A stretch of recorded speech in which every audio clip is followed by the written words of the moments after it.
Hey everyone, welcome back to FPL Fran. Today's video is going to be my GW22 team selection. I'm so excited to finally be recording a video on my team selection. It feels like it's been such a long time since Game Week 21, and that's the reality, right? We haven't had a game week for a while. We had Game Week 21, which lasted effectively a decade. We've had a lot of cup results, a lot of injury sort of news, and there are updates that sort of change the landscape of FPL for us. And I think it's first important to talk about those things and my transfer strategy first.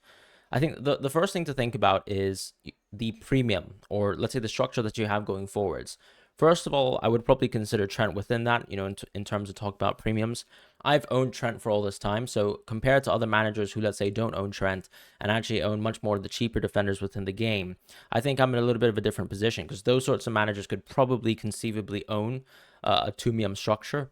Let's say you want to go De Bruyne plus Haaland, or let's say you want to save up for Salah eventually in gaming for Game Week 25, you could theoretically go for that. But because I have Trent in my team, I just don't see myself actually keeping Salah because of the Salah update in terms of his news. We also have sufficient sort of understanding of his hamstring injury that it is quite severe. And of course, based on how Liverpool sort of manage injuries as well, I think this is an instance where it would make sense for Salah to unfortunately be rested and rotated, as he eases back into playing Premier League football. Not to mention, of course, that Egypt are still, at the time of recording, still within the AFCON. So that might change as of, let's say, when you see this video in the morning.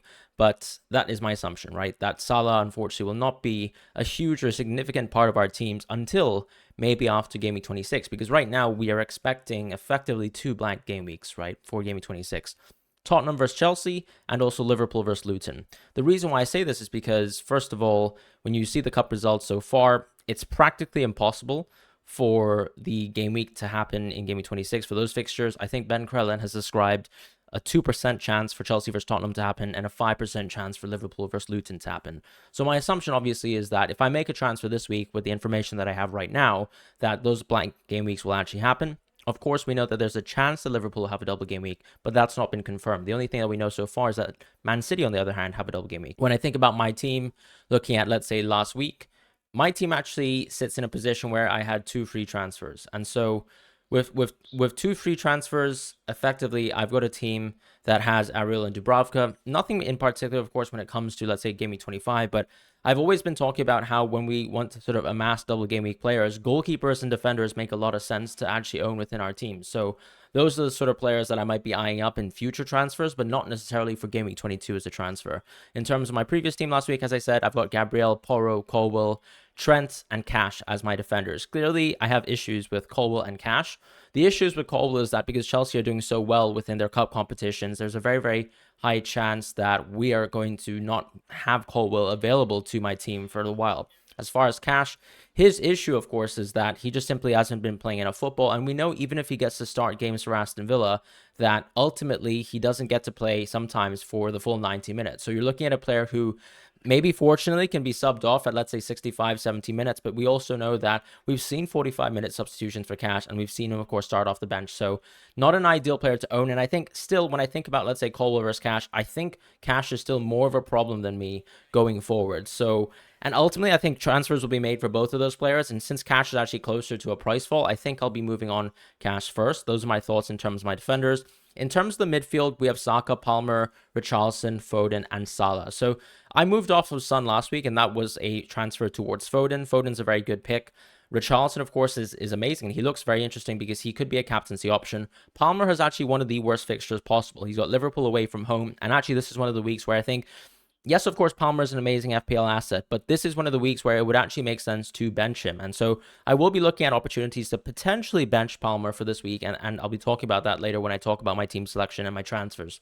As far as Saka, he's a luxury transfer. I've been saying this. I just feel like when I look at players like Saka and Watkins in my team, yes, of course, they've been very dismaying, but I also can't say that they justify transfers out. When I have issues like Cash, when I have issues like Salah, who seems to be out for a while, might not even get good minutes, might be a blank game week player in Game Week 26, I think he's a transfer out before someone like Saka or before someone like Watkins. And with Trent, as I said, we think he's coming back. We saw him play 30 minutes of football within the FA Cup game.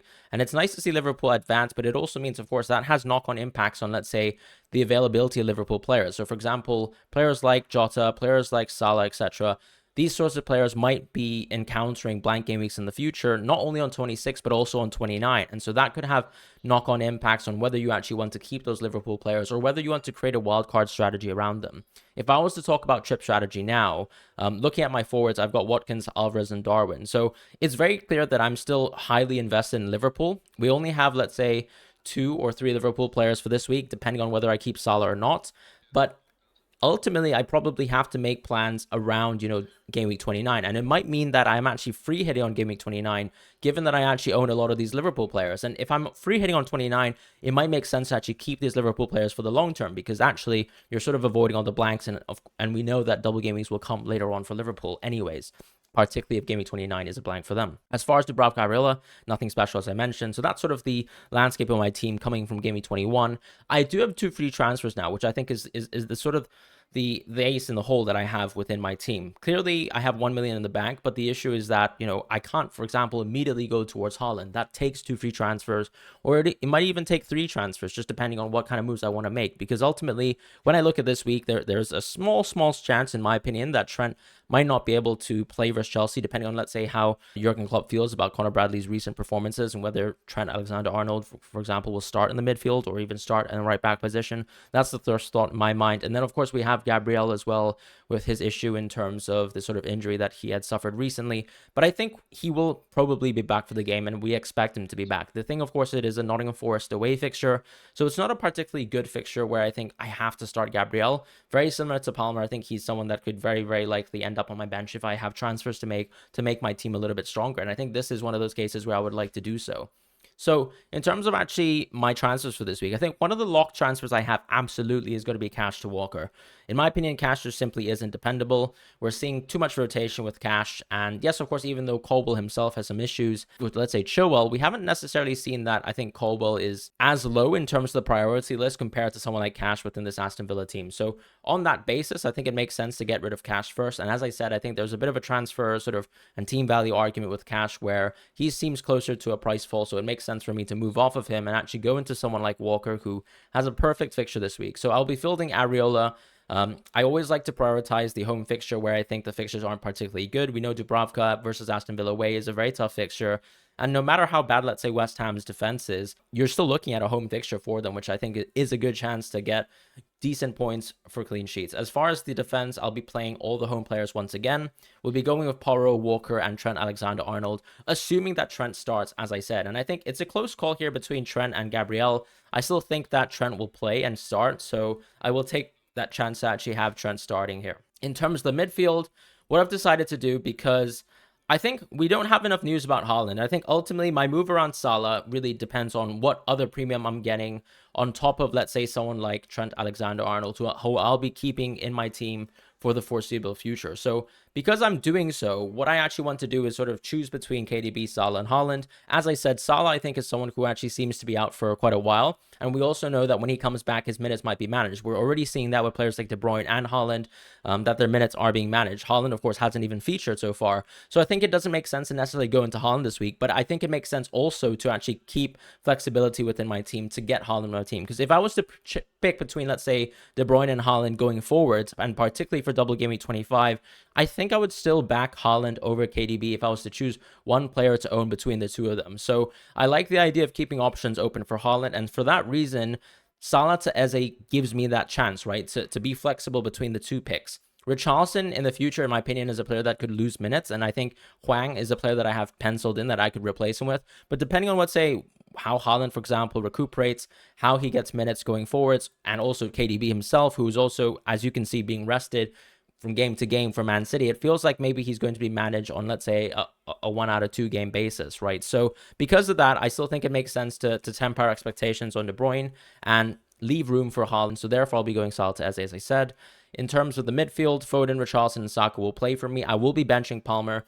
Look, last week I actually captained Palmer, but this is the nature of FPL. When you have tough fixtures, I think it makes sense to actually, be comfortable with benching your great players who are capable of doing well in tough games. And even though this is a tough game for Palmer, I still have players, in my opinion, that are perfectly capable of doing well within their tough games, and they're not as bad nearly as Palmer's game, which is going to be at Anfield. So Because of that context, I will be playing Saka ahead of him. I will definitely be playing Richarlison. I just think this is still a great fixture for him.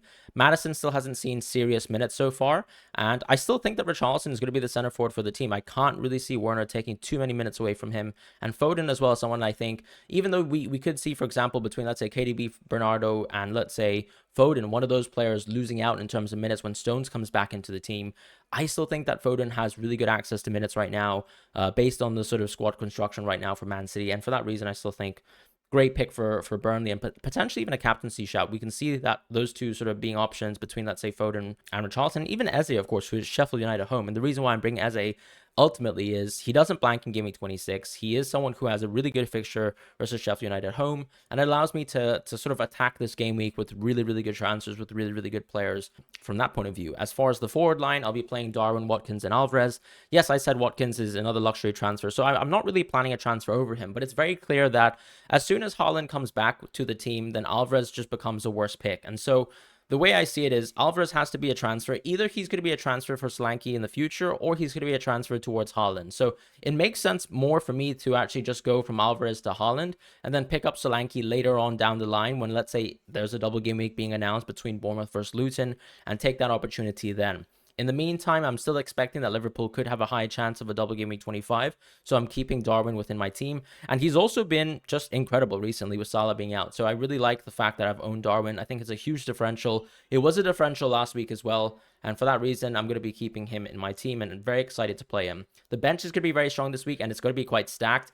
We do have Chelsea versus Liverpool, and I think it makes sense to obviously back Liverpool in this fixture. So Palmer's on the bench first, then Gabriel second, and Colwell, of course, third on the bench. Dubravka sort of joining the team as well there. And that's going to be my Game Week 22 team selection for this week. For the captaincy this week, I think it's actually very tight. As I said, it's between players like Richarlison, Foden, and even Alvarez. I do think Alvarez's minutes will be managed, so I sort of have to see what happens with, let's say, the Haaland situation. And for that reason, I think it does make sense to actually not go for an Alvarez captaincy. To me, it's actually between Foden, Eze, and Richarlison. I think Eze will be guaranteed with the 90 minutes, but I think there's a chance here to go with the most highest upside player, which would be Richarlison. So I like the idea of going for Richarlison here this week, simply because I think Foden's also a player who sometimes could lose minutes based on, let's say, KDB coming back, Bernardo being back, Stones being back as well. So that has impacts on, let's say, Foden getting 90 minutes. And ultimately, I still think Richarlison is a better fixture than him, just based on the sort of conditions of him being a center forward right now. So I like the chance to take the upside with Richarlison. I'll be vice captaining Foden for the meantime. As I said, I think Eze makes a lot of sense as well as another option. That's a bit of a differential. I think he's a differential just alone by being in my team. So I'll just be keeping my team selection as it is.